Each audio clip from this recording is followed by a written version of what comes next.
Bu dünya başka dünyadır. Bilmeyenler, bilenler var.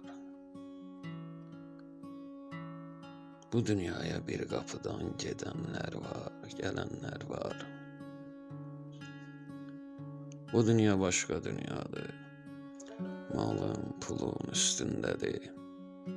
Kardeşini öldürenler, bacısını didenler var. Bu dünya başka dünyadır.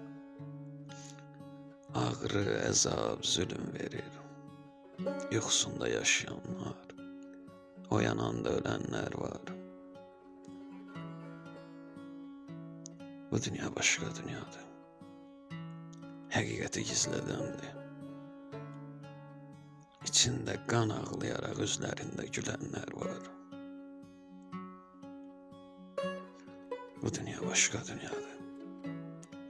Mərd adamları öldürür.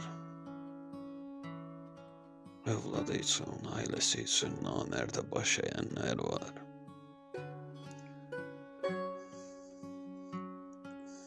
Bu dünya başka dünyadır.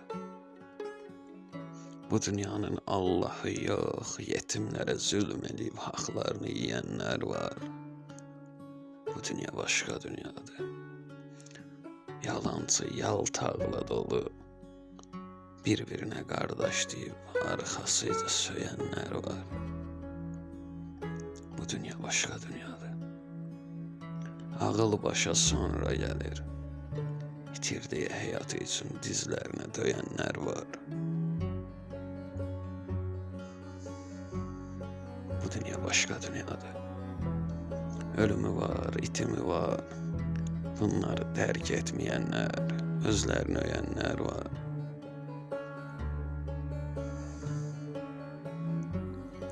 Bu dünya başka dünyadır. Ömür hayat yamancıdır. Keşke böyle yaşamazdım. Düşünenler, diyenler var. Keşke bir de olaydım. Yeniden isteyenler var. Keşke bir de olaydım. Yeniden isteyenler var.